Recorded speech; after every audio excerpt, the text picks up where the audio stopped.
अस्सलाम वालेकुम दोस्तों, मैं हूं सईद उमर फारूक अपने चैनल उमर स्पीक्स की एक और एपिसोड के साथ आपकी खिदमत में हाजिर हूं। दोस्तों, कहते हैं कि खाली दुकान जो है वो दुकानदार की जेब खाली कर देती है और भरी हुई दुकान जो है वो ग्राहकों की, जो कस्टमर्स होते हैं, उनकी जेब को खाली कर देती है। तो हम में से अक्सर जो सैलरी पेशा जो जॉबियंस हैं वो ये प्रॉब्लम फेस करते हैं कि 10 तारीख तक ऑलमोस्ट हम सारे खर्चे कर चुके होते हैं और हमारी तकरीबन जेबें खाली हो चुकी होती हैं।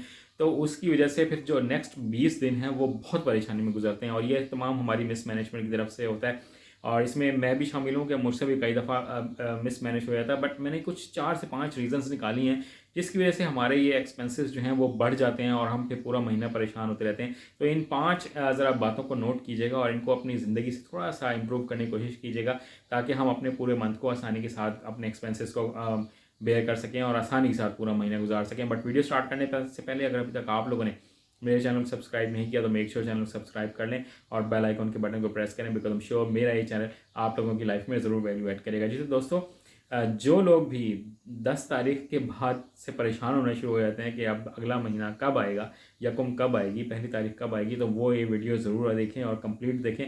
तो इसमें जो सबसे पहली रीज़न है कि जो सैलरी जल्दी ख़त्म हो जाती है, वो जब भी हम कहीं जाते हैं तो उसमें हमें कुछ कंपनीज हैं जो फ्री सैम्पल्स प्रोवाइड करती हैं। तो हमारे खर्चे बढ़ जाने की एक वजह ये भी है कि हम लोग फ्री सैम्पल्स ले लेते हैं और फिर एक दफ़ा जब हम उसके एडिक्ट हो जाते हैं, उसको एक दफ़ा यूज़ कर लेते हैं, जब वो प्रोडक्ट हमें अच्छी लगना शुरू हो जाती है, तो फिर हम उस प्रोडक्ट को बार बार परचेज़ करते हैं। कि कुछ प्रोडक्ट्स ऐसी होती हैं वो टारगेट करते हैं बच्चों को, कुछ चॉकलेट्स दे देते हैं, कुछ ऐसी चीज़ें दे देते हैं, कैंडीज़, केक्स, ऐसी चीज़ें फ्री ऑफ कॉस्ट प्रोवाइड करते हैं कि जो हम लोग फिर चाहते हैं कि यार ये बच्चों को हम दोबारा लेकर दें, बच्चे विजिट करते हैं कि मुझे लेकर दें, और बाद में वो इतनी एक्सपेंसिव चीज़ें होती हैं कि हम ना चाहते हुए भी वो परचेज़ करते हैं और फिर पूरा महीना परेशान होते रहते हैं कि यार मेरे खर्चे इतने बढ़ क्यों गए हैं। तो ये जो फ्री सैम्पल्स हैं, कोशिश ये किया करें कि कंपनीज़ की ये जो साइकोलॉजिकल गेम है ना, उसको थोड़ा सा अवॉइड करें, उसको दूर करें और उन्हें कहें जी हमें फ्री सैम्पल्स की बिल्कुल ज़रूरत नहीं है, मुझे जब भी चाहिए होगा मैं आगे इसको अपनी पॉकेट से ज़रूर खरीद लूँगा। ये रीज़न नंबर 1 थी। देन जी रीज़न नंबर 2 है वो डोंट परचेज़ डेली।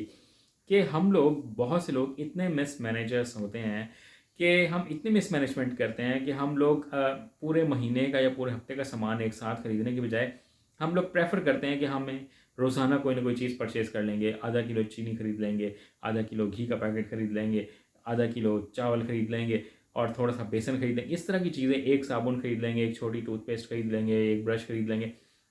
ये जो हम डेली बेसिस पर जो शॉपिंग करते हैं ना, तो उसकी वजह से हमारे एक्सपेंसेस जो हैं वो इतने बढ़ जाते हैं क्योंकि हमें पता ही नहीं होता कि यार अब मैंने करना क्या है।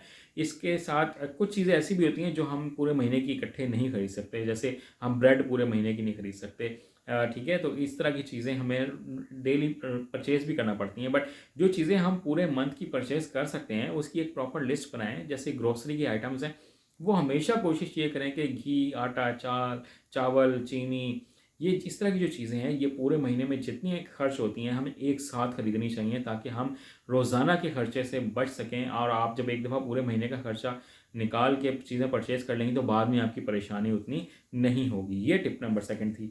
और फिर जो टिप नंबर 3 है, जो रीज़न है, वो है don't purchase while feeling hungry. कि हम लोग अक्सर ऐसा होता है कि घर से निकल पड़ते हैं और कुछ खाया पिया नहीं होता और फिर हम शॉपिंग करने की कोशिश कर रहे होते हैं। उसमें होता ये है कि जब इंसान को भूख लग रही होती है ना, तो उसको हर खाने पीने की जो चीज़ होती है वो बहुत ज़्यादा अच्छी लग रही होती है। और स्पेशली जब आप भूखे होते हैं, भूख लग रही होती है, तो खाने पीने की चीज़ें हम ज़्यादा खरीद लेते हैं और उसकी वजह से हमारा जो बजट है वो ओवर बजट हो जाता है। हम ओवर बजट हो जाते हैं, खाने पीने की ज़्यादा चीज़ें खरीद लेते हैं और जिन चीज़ों की हमें एक्चुअली ज़रूरत होती है हम वो चीज़ें नहीं खरीदते हैं। तो कोशिश ये करनी है हमेशा कि घर से जब भी निकलें, ठीक है, तो हम कुछ ना कुछ खा पी के निकलें, क्योंकि जब हम शॉपिंग करने के लिए जाएंगे तो फिर भूख लगना शुरू हो जाती है।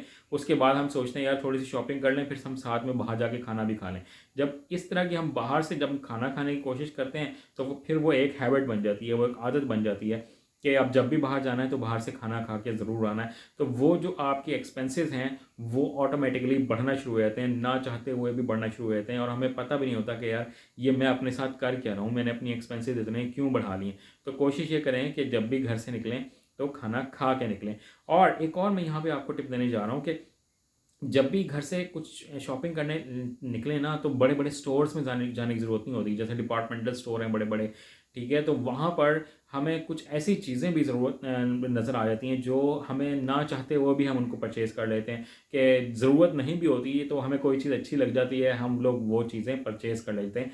तो कोशिश ये करें कि हमेशा पेटेंट शॉप पे जाएँ, ग्रॉसरी लेनी है तो किसी करियाने की या ग्रॉसरी शॉप पर ही जाएँ। कोई ऐसे डिपार्टमेंटल स्टोर पे जाने की ज़रूरत नहीं है जहाँ पे कपड़े भी मिलते हों, जहाँ जूते भी मिलते हों, जहाँ क्रॉकरी भी मिलती हो, जहाँ कॉस्मेटिक्स भी मिलती हों, जहाँ परफ्यूम्स भी मिलते हों। इस तरह की जब चीज़ों पे हम जाएँगे तो हम ग्रॉसरी के साथ और भी बहुत सारी आइटम्स जो हैं वो अपने साथ ज़रूर ख़रीद के लेके आएँगे, क्योंकि जब बच्चे भी साथ होंगे तो उनको कोई टॉयज़ भी पसंद आ सकते हैं, उनको चॉकलेट भी पसंद आ सकती है, उन्हें और मुख्तलिफ़ चीज़ें पसंद आ सकती हैं, तो फिर ख़रीदते जाएँ। अच्छा, जो रीज़न नंबर 4 है वो है try to purchase early in the morning, कि हम लोग कोशिश ये करते हैं कि हम लोग शाम को जाएँ, रात को जाएँ शॉपिंग करने। उसकी वजह से जो बहुत बड़ा प्रॉब्लम होता है हम लोगों को, वो ये होता है कि हम पूरे दिन के थके-हारे होते हैं और फिर जब हम घर से बाहर निकलते हैं शॉपिंग करने के लिए, तो फिर कोशिश ये करते हैं कि यार बस जल्दी-जल्दी चीज़ें खरीद लें, और फिर जो महँगी होती है, सस्ती होती है, सही होती है, गलत होती है, हम लोग वो परचेज़ करके घर ले आते हैं। जब परचेज़ करके घर लाते हैं, तो पता लगता है कि यार ये तो मैंने बहुत ज़्यादा एक्सपेंसिव खरीद ली हैं, या इस चीज़ में ये प्रॉब्लम है, उस वक़्त हमने नहीं देखी क्योंकि मैं थका हुआ था, मेरे साथ ये प्रॉब्लम था। और जब हम उसको रिटर्न करने जाते हैं तो वो रिटर्न नहीं हो रही होती, हम उसको मिसयूज़ करते हैं फिर उस प्रोडक्ट को। तो कोशिश ये करें कि जब भी निकलें, छुट्टी का दिन ना भी हो तो किसी दिन इस तरह से मैनेज करें कि आप लोग जल्दी आ जाएँ या किसी दिन छुट्टी ले लें, एक महीने में एक दफ़ा। तो उसमें आप लोग ज़रा 12-1 बजे के करीब जाएँ शॉपिंग करने, क्योंकि इतनी जल्दी सुबह दुकानें खुलती भी नहीं हैं। 12-1 बजे के करीब जाएँगे, फ्रेश माइंड के साथ जाएँगे, तो आप ज़्यादा अच्छी शॉपिंग कर सकेंगे, अपने पैसे को सही तरह मैनेज कर सकेंगे। देन जो लास्ट रीज़न है हमारी सैलरी जल्दी ख़त्म हो जाने की, वो है डोंट परचेज़ सेल आइटम्स, कि हम लोग जब भी जाते हैं, ठीक है, मुख्तलिफ शॉपिंग सेंटर्स में, प्लाज़ाज़ में, तो वहाँ पर अक्सर ना हमें सेल लगी हुई होती है। अब का होता क्या है कि कभी जनाब ईद आ रही है तो उसके लिए सेल लग गई है, क्रिसमस आ रही है उसके लिए सेल लग गई है, कोई और रिलीजन के चाहे कोई दिवाली है, होली है, तो उसके लिए सेल्स लग गई हैं। तो होता क्या है कि हम लोग सेल आइटम्स की तरफ लपकते हैं, हम उनको परचेज़ करने जा रहे होते हैं। विंटर क्लीयरेंस सेल है, ठीक है जी, मिड सीज़न सेल है। सेल नहीं होती है वो उसी प्राइस में आपको पागल बनाकर अपनी प्रोडक्ट सेल कर रहे होते हैं कि जनाब 20% ऑफ है, 50% ऑफ है, 70% ऑफ है। इतनी 70% ऑफ करके वो किस तरह से अपने प्रोडक्ट को सेल कर सकते हैं? तो क्या जो एक 3,000 रुपये की चीज़ मिल रही है, क्या वो पहले 10,000 की थी? इस तरह से कभी भी नहीं होता। ये सिर्फ माइंड गेम्स हैं, ये साइकोलॉजिकल गेम्स हैं जो हमेशा कस्टमर को अट्रैक्ट करने के लिए अपनी तरफ लेके आया जाता है, ताकि लोग हमारे एक दफ़ा शॉप के अंदर जब एंटर हो जाएंगे, हमारे स्टोर में जब एक दफ़ा एंटर हो जाएंगे, तो वहाँ से जो शॉपकीपर है, जो ब्रांड है, उसका काम शुरू होता है कि आपको कोई ना कोई चीज़ बेच कर ही उन्होंने जान छोड़नी होती है। तो ये कुछ टिप्स हैं, इनको मैनेज करें, अपनी लाइफ में इंक्लूड करें, ताकि आप अपने परेशानी से बच सकें कि 10 तारीख के बाद आपका महीना बहुत अच्छा गुजर सके। तो ये मेरी कुछ टिप्स हैं। चैनल पर नए हैं तो चैनल को सब्सक्राइब कर लीजिएगा। आपने अपने घर वालों का बहुत ज़्यादा ख्याल रखिएगा। अल्लाह हाफ़िज़।